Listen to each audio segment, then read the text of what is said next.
We are going to conscientize the people of Bayelsa. We are going to revive the morale of our people so that everybody is his neighbor's, everybody must be his neighbor's keeper. What did I a brother's keeper. You cannot sit down and somebody is being molested and you keep quiet about it. It is because there is no leadership that is inspiring the people. We are going to inspire that kind of leadership where we shall be our brother's keeper in Bayelsa. And then, as a government, we will ensure that we have eyes everywhere. Once criminals know that it is difficult for them to get away, crime will begin to reduce. But we will do our part as leaders, as those who are custodians of the resources of the people.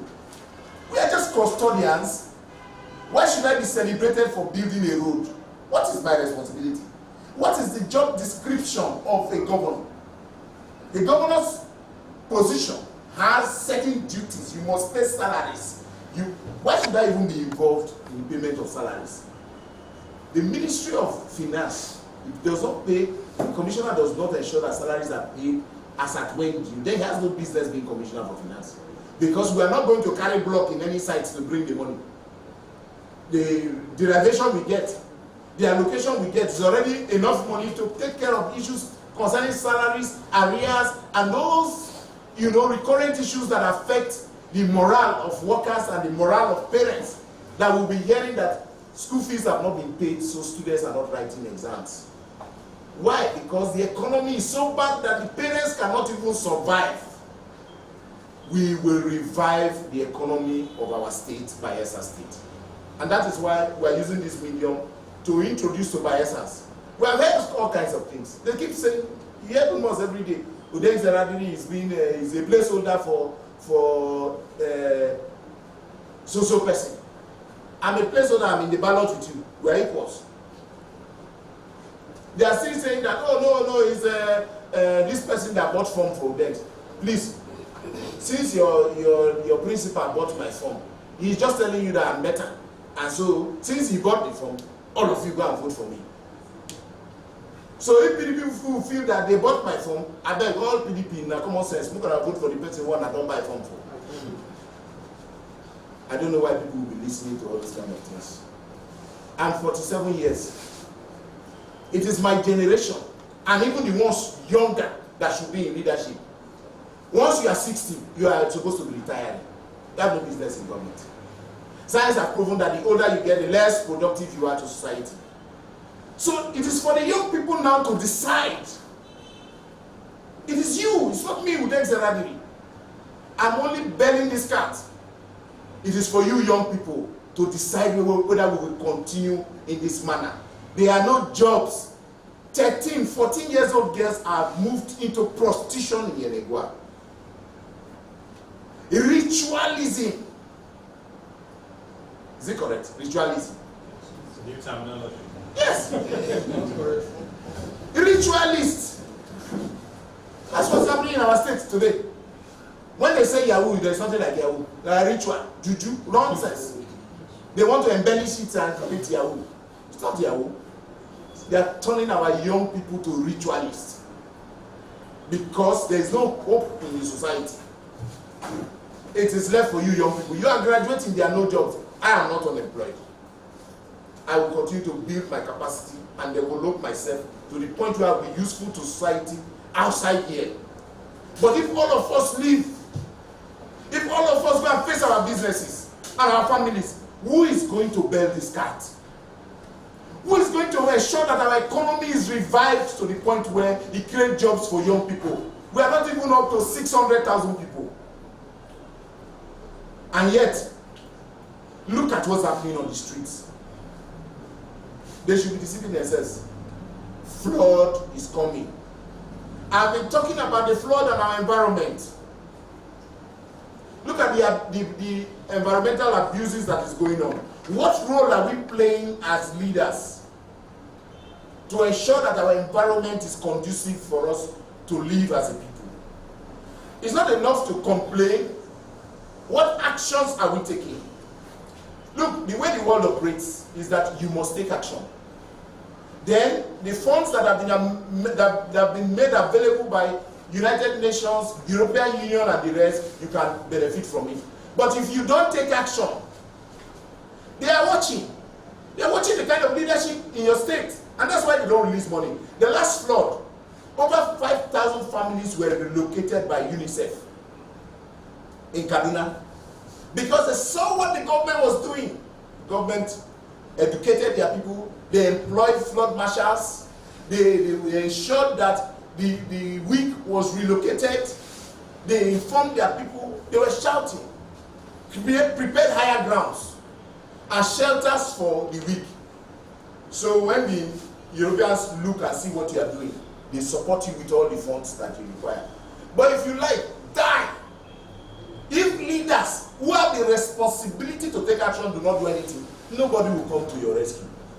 And therefore, we want to take leadership that will be responsible and responsive to the issues that affect our people. And so, we will be talking about the flood, we will take action, we will employ flood marshals, we will by now begin to build around the 3 senatorial districts. We would have dredged and prepared higher grounds that will accommodate the mass of people that will be relocating when the flood comes. Look, we are just talking about the few in Yeregua. What of those in Southern Ijo, in Ekeremo, in Sabama, in Biseni, Zarama, Okotia, parts of Obia? Nobody talks about them. Nobody cares. I was in Biseni recently. The people were organizing a launch for 100 million to deal with flood. I went to attend it. I felt so sad. Because when I was Commissioner for Environment, I was in the flood with them. I know that if you clear behind the community and dredge the excess sand on the river, you would have blocked the water that floods the town. The same thing in my community, the same thing in most communities in Bayelsa, the water comes from behind the community. So a government can decide to block it. In fact, the entire New Haven is being flooded by the small creek by Dewu, because some community people sold all the sand that they would dredge where they have their warehouse. So they went and dug all the sand and sold it. So when the water comes in, it just flows straight into New Haven and the cemetery, and you see even the dead bodies are scampering for safety. So you see corpses floating up all over the town. In the next 1.5 months, there will be corpses floating in Yeregua. There is no visible action being taken by government. When I was Commissioner for Environment, I prepared a budget and handed over to the leadership, the new leadership, current leadership, relocating that cemetery because the cemetery is in the wrong place. That budget I handed over to them. In that budget, we had a water master equipment attached to it, so that by now we would have been clearing all the block drainages in the town, so that when the water comes, it will flow. If you don't clear the drainages and the water rises, it will block the drains, and then the flooding will begin. A lot of our people are indisciplined. Our waste management practice is nothing to write home about.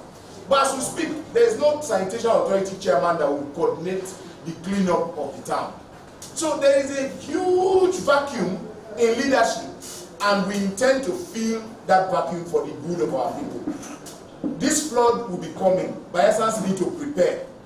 We are going to provide our own succor to deal with any problem that faces us. Today, everybody takes care of the security. You are the one in charge of your water.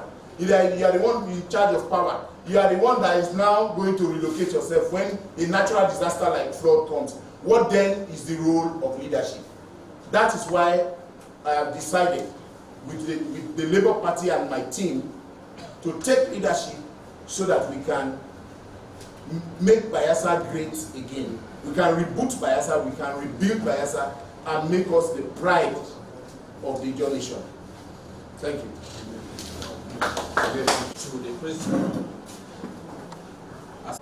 If the people say they don't want, I'm not desperate to be governor. I will go and face my work. But young people must get up. It is you that is graduating and there is no job. It is our mothers that have nothing to do anymore. Businesses are leaving the state because it's no longer conducive for them to live in. This is the liberation that Bayelsans have been waiting for.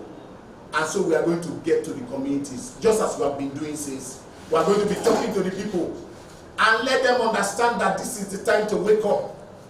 Let us take the destiny in our hands and change the fortunes of our state.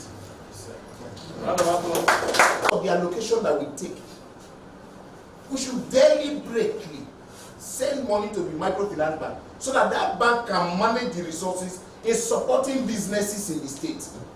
I talked about producing sugar in Bayelsa. To do that, women must begin to plant the species of sugarcane that will require to carry out that process. All those things were managed by government, and you know, government most times don't manage businesses properly. It died, including the ones that people took vehicles and so on and so forth. That's in the past. What I'm looking at is how do we re-energize transport system in Bayelsa. In the last administration, there was a plan, which I think I'm going to further the plan, to build the Bogele terminal. The idea of the Bogele terminal, not what they are brandishing today. They don't understand the issues. The idea of the Bogele terminal was that there were too many vehicles in Yenegoa. Therefore, we want to restrict external vehicles to Ibogele. When you travel from anywhere to Bayelsa, stop at Ibogele, so that we now have internal transport system. That's why the state invested money to build the simulation driving school, driving facilities in the Ministry of Transport. Go there, is there. And then bought vehicles. I don't know whether those vehicles were bought by this government, but we started the arrangement to buy vehicles. Probably they now supply them, or these people paid and they brought it. But grass is what is growing on the vehicles there. The plan was that we train Bayelsans with the simulation equipment that we have bought. We buy vehicles, and then young people from Bayelsa are the ones who are flying within the town. That way we know each other. But this issue of criminals coming in, all kinds of vehicles and all kinds of kike, everybody is doing what he likes. We wanted to restrict it and try and manage it. So we built the terminal at Ibogele, the uncompleted one right now. It's uncompleted. If you don't understand the full package, then you wonder. The full package is that the terminal, the vehicles, and the training school. Unfortunately, it is disconnected. When we take leadership, the first thing we will do is to complete that project so that we can have those vehicles plying the state. If those vehicles were plying the state as planned, by now that the subsidy have been removed, we would have said, okay, all government vehicles should be doing 50%. That way, it becomes a means of cushioning the transportation scheme in the town. It is only somebody who does not understand how society runs that will keep keke banned till this time. When there is a conflict, curfew is used as a stopgap measure to deal with crisis. Immediately after that time, things go back to normal. For you to measure the economy of any society, the nightlife must equilibrium the day activities. The nightlife in Bayelsa is dead. They don't even care about it. There are some people who their businesses start from 8 in the evening, by 5 in the morning, they are sleeping. Genuine businesses. Go to societies that function. Some people have tailored themselves to only just feed people at night because people will be moving. Once you don't understand that, why are you complaining about IGR? The opportunities for IGR to come into the state are deliberately being shut down by a leadership that don't understand the issues. And so, all this ban on keke and all that, we will deal with things like that. We will not allow our state be plumbed into a situation where we don't even know which people are operating. Look at the keke, there are over 20,000 in this one year. We will ensure that we organize a town hall meeting. We look at all those areas so that those that we can deal with and reduce those mode of transportation to certain areas and then organize the city so that it looks like a place where human beings are built. The election, I went to Osborne Lake and I saw women in this stick boat. I went to the boat and introduced myself to them, and I made a social contract with them when I told them that I traveled with this boat 34 years ago with my grandmother. It will be an aberration that 34 years after we are still traveling like this. Nowhere in the world 34 years after people have not changed the mode of doing one thing. And I promised those women that when I take leadership, I'm going to change this mode of transport. And let me tell you my experience in NDDC. I was going to Calabar from Oron and I saw the dilapidated ferry terminals. I went to my boss and I told him, don't also forget, when I was in NDDC, it was the first time NDDC will have 2 SA youths. One of the leaders participating in this election insisted that I should be sacked. The minister said no, he will not sack Udengs. The argument went to the SGF's office and they agreed that okay, share the office. So I was restricted to Rivers, Akwa Ibom, Cross River, Abia and Imo State. For those who don't know. That's why when I was SA youth, I wasn't coming to Bayelsa. In fact, when we came to hand over buses and generator and hostel in NDU, which was one of the first assignments that I did when I was appointed, my colleagues from here even challenged me when my boss decided to say, let's go and demobilize people. And I said, sorry sir, we forgot. Me and MD forgot that it's your authority. I know what I faced in the hands of supposed leaders. So as I was traveling, I saw it and I went to my dealer. I posted the vehicles. And then they started caricaturing me. Went to Facebook. He's selling his cars. He's selling NDDC cars. Ask them, how many vehicles did they buy for the ministries? Ask them. I gave them a budget of 6 billion 40 million naira. I handed it over to the government. So that people don't say I'm his enemy. I'm not. I tried to support him to get our state moving. But he failed, and so I think that I can do better. I gave him the budget for the Ministry of Environment. I put vehicles, trucks, excavators, bulldozers, water master equipment to be cleaning the town. It's an amphibious equipment to be cleaning the town. It only it will navigate. You can change the equipment to dredger, swamp boogie, water essence remover. These are our problems. Water essence remover. Even a piler, you can change. You just buy the accessories. Then it also has a propeller, so it propels itself. It can come down on land and walk to another place. So you don't need to be hiring swamp boogie, low bed, tugboat.